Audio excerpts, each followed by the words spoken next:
Ya, Assalamualaikum warahmatullahi wabarakatuh. Kami di sini akan mempresentasikan materi Al-Harim pada sebuah bangunan dalam fikih arsitektur. Saya sendiri, Afifah Zaki Bahiroh, 2006 0611 0103, dan partner saya yaitu Muhammad Faik Abdul ZA dengan NIM 200606110021. Lanjut.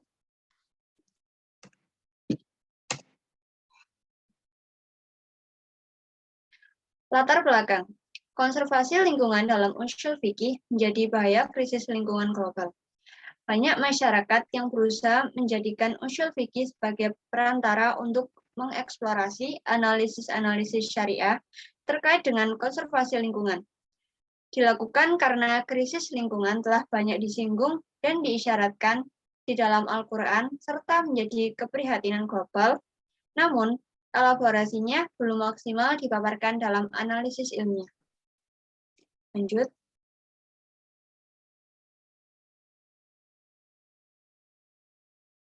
Al-Harim. Kata Al-Harim berasal dari bahasa Arab yang artinya adalah suatu batasan yang membatasi sesuatu. Kata Al-Harim dalam kaidah di atas memiliki cakupan makna yang umum, yaitu meliputi batasan sesuatu yang wajib, batasan sesuatu yang haram, maupun batasan sesuatu yang dimakruhkan. Adapun maksud dari batasan sesuatu yang diharamkan adalah batasan yang membatasi sesuatu, dan apabila seseorang melewatinya, maka akan jatuh ke dalam perbuatan yang diharamkan. Sedangkan batasan wajib maksudnya adalah batasan yang menyempurnakan sesuatu perbuatan yang wajib, sehingga batasan tersebut harus dilewati untuk mencapai kesempurnaan. Selain itu, asal kata harim menurut istilah kerja, yaitu berarti tempat atau wilayah yang harus dijaga dan dilindungi. Secara spesifik, Dr. Ibrahim Anis menisbatkan istilah harim pada harim rumah, harim masjid, harim sumur. Untuk itu, beliau mengartikan harim menjadi daerah pada sekeliling objek-objek yang disengaja untuk dijadikan tempat untuk bergantungnya perlindungan berbagai macam hak atas pemanfaatan objek. Bahkan secara tegas, Sheryl Cleese mengartikan harim dengan daerah terlarang.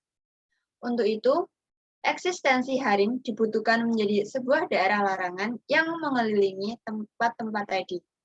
Ulama fiqh sudah memberikan definisi harim menjadi sesuatu yang dihajatkan buat kesempurnaan, manfaat sebuah daerah yang sedang dimakmurkan, buat kemaslahatan orang yang memakmurkan lahan tadi dalam kerangka menjaga hak-hak manfaatannya.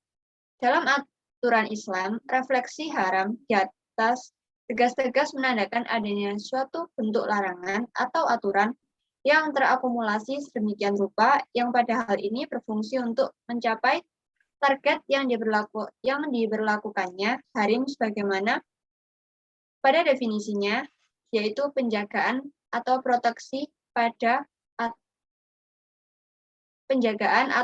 atas objek. Lanjut. Dalam hasanah pemeliharaan lingkungan, Islam mengenal kawasan harim yaitu suatu wilayah yang diperuntukkan melindungi sungai, mata air, lahan pertanian, dan permukiman. Harim adalah kawasan yang sengaja tidak boleh diganggu. Pembangunan kawasan ini adalah dilarang dan dibatasi.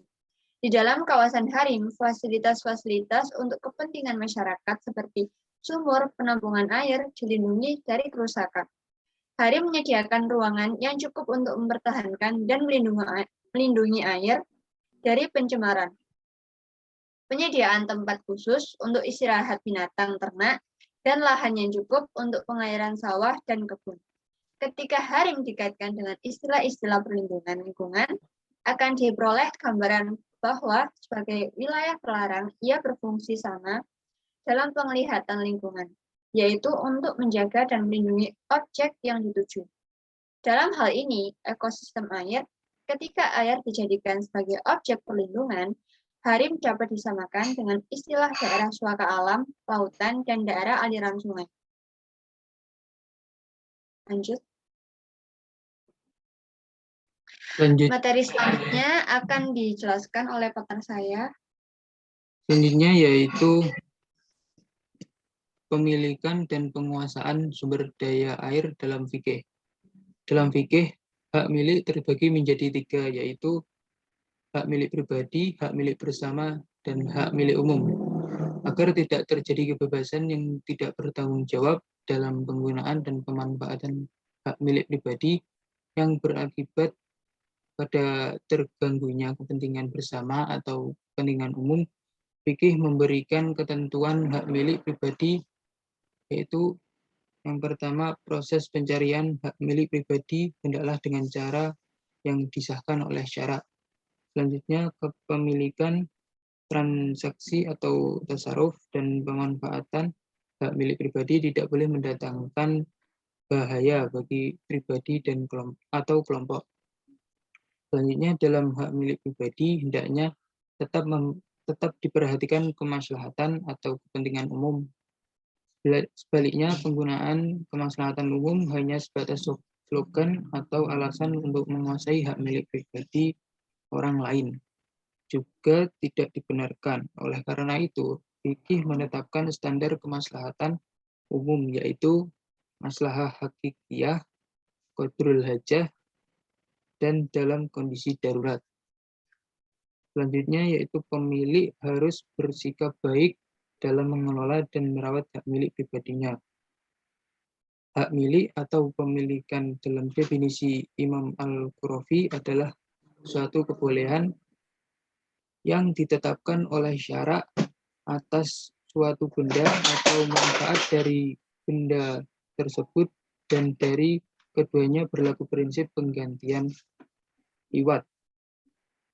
Munculnya hak milik dalam uraian Abi An-Nasr Ahmad Al-Husaini bertitik tolak dari adanya penguasaan atas suatu benda atau manfaat dalam proses pemilikannya.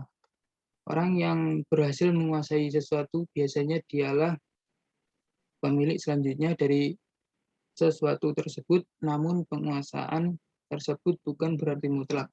Seorang pencuri yang berhasil menguasai harta orang tidak berhak memiliki harta tersebut. Oleh karena itu, dalam definisi Al-Kamal bin Hammam tentang hak penguasaan, pencurian dapat dimasukkan sebagai salah satu penghalang adanya hak penguasaan. Definisi hak penguasaan tersebut adalah suatu kemampuan yang diberikan oleh Allah Subhanahu wa Ta'ala untuk memulai sebuah transaksi, kecuali dalam hal-hal yang dapat menghalanginya. Dengan demikian, pada dasarnya, antara pemilikan dan penguasaan sama-sama tidak mempunyai kemutlakan. Biasanya untuk membedakan keduanya, ditekankan pada objeknya. Ketika objek tersebut dihajatkan oleh orang banyak dan untuk kepentingan umum, pemerintah berwenang penuh atas hak penguasaan dan pengaturannya. Selanjutnya kesimpulan. Kata Al-Harim dalam kaidah di atas memiliki cakupan makna yang umum, yaitu meliputi batasan sesuatu yang wajib, batasan sesuatu yang haram, maupun batasan sesuatu yang haram maupun batasan sesuatu yang dimakruhkan. Adapun maksud dari batasan sesuatu yang diharamkan adalah batasan yang membatasi sesuatu, dan apabila seseorang melewati maka akan jatuh ke dalam perbuatan yang diharamkan. Sedangkan batasan wajib maksudnya adalah batasan yang menyempurnakan sesuatu perbuatan yang wajib, sehingga batasan tersebut harus dilewati untuk mencapai kesempurnaan hukum wajib tersebut. Harim dapat dimiliki secara pribadi, misalnya harim yang diperuntukkan guna melindungi dan menjaga kestabilan mata air, namun harim dapat menjadi milik publik yang menyediakan sumber daya air, kayu bakar untuk komunitas sekitar, dan menyediakan habitat bagi kehidupan liar. Harim menyediakan ruangan yang cukup untuk mempertahankan dan melindungi air dari pencemaran. Penyediaan tempat khusus untuk peristirahatan binatang ternak, dan lahan yang cukup untuk pengairan atau irigasi sawah dan kebun. Bahkan pembahasan mengenai air secara meluas telah disebutkan dalam berbagai teks hadis dan juga dalam tindakan Nabi Muhammad SAW. Pentingnya air tidak hanya di dibahas dalam hasil desain arsitektur pengelolaan air. Zam-Zam sebagai sumber air di Mekah pun memiliki status tersendiri dalam Al-Quran. Dalam catatan lain dikatakan bahwa air boleh diakses untuk kepemilikan individu tanpa harus dikaitkan dengan tanah.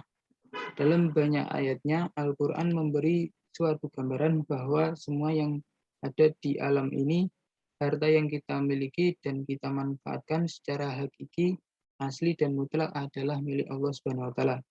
Allah kemudian memberikan manusia kewenangan, kekuasaan, dan amanah atas semua itu dalam kerangka istiqlal. Oleh karena itu, fikih menetapkan standar kemaslahatan umum, yaitu maslahah hakikiyah, qadarul hajat, dan dalam kondisi darurat. Harus bersikap baik dalam mengelola dan merawat hak milik pribadinya. Hak milik atau pemilikan dalam definisi Imam Al-Qarafi adalah suatu kebolehan yang ditetapkan oleh syarak atas suatu benda atau manfaat dari benda tersebut dan dari keduanya berlaku prinsip penggantian.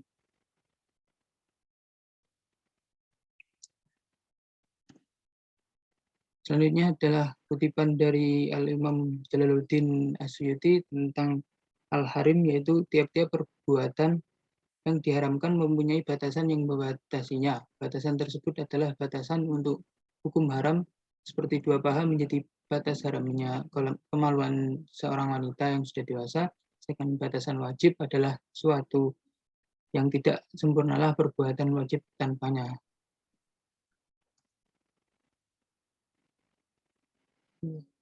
Sekian presentasi dari kami. Bila ada salah, mohon dimaafkan. Assalamualaikum warahmatullahi wabarakatuh.